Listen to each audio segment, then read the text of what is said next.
मेरे प्यारे देशवासियों, नमस्कार।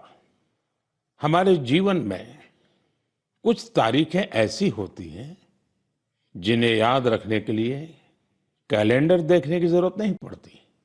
आज 26 जुलाई ऐसी ही एक तारीख है। आज कारगिल विजय दिवस है। ये दिन हमें गर्व से भर देता है। ये दिन हमें अपने वीर जवानों के अद्भुत साहस की याद दिलाता है।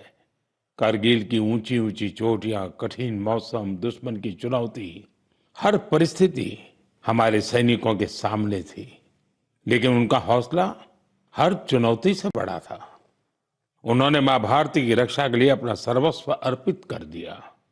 आज कारगिल विजय दिवस पर मैं सभी वीर शहीदों और वीर सैनिकों को श्रद्धापूर्वक नमन करता हूं।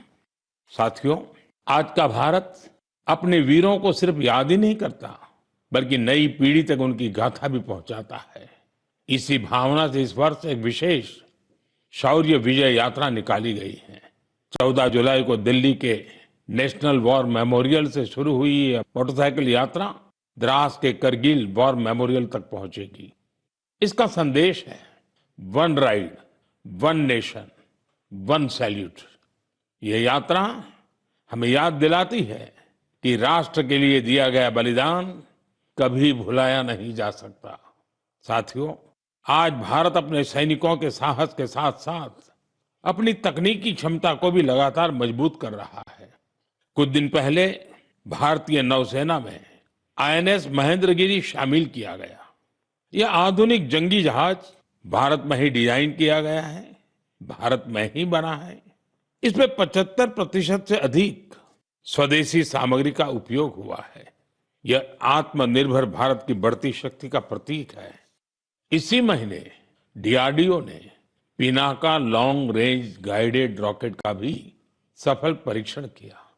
इस सफलता के पीछे हमारे वैज्ञानिकों और इंजीनियरों का सामूहिक परिश्रम है।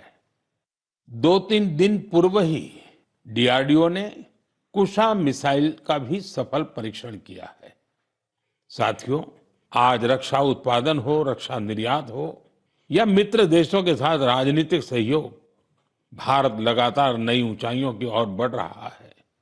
इस महीने की शुरुआत में मैं इंडोनेशिया में था, जहां ब्रह्मोस और अस्त्र मिसाइलों के लिए एक बड़ा समझौता हुआ है। दुनिया का भरोसा भारत के रक्षा उपकरणों और तकनीक पर बढ़ रहा है। आइए इस करगिल विजय दिवस पर हम अपने अमर शहीदों को नमन करें और एक सुरक्षित, सक्षम और आत्मनिर्भर भारत के निर्माण का अपना संकल्प और मजबूत करें। मेरे प्यारे देशवासियों, मन की बात के पिछले एपिसोड में मैंने आपसे कैच द रेन अभियान की चर्चा की थी। मैंने आग्रह किया था कि बारिश की हर बूंद को सहेजने के इस अभियान को जन आंदोलन बनाएं। कैच द रेन का संदेश बहुत सीधा है।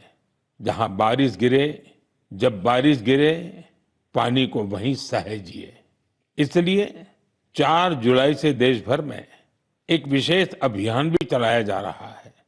इसके तहत बारिश के पानी के संचयन, ग्राउंड वाटर रिचार्ज, पुराने जल स्रोतों के पुनर्जीवन और वृक्षारोपण को नई गति दी जा रही है। मुझे बहुत खुशी है कि गांव हो या शहर, पंचायतें हो या सामाजिक संस्थाएं, हर जगह लोगों ने बढ़ चढ़कर भागीदारी की है। कहीं पुराने तालाबों से घास निकाली जा रही है, कहीं कुआं और बावड़ियों को फिर से जीवन दिया जा रहा है। बंद पड़े बोरवेल अब ग्राउंड वाटर रिचार्ज का माध्यम बन रहे हैं।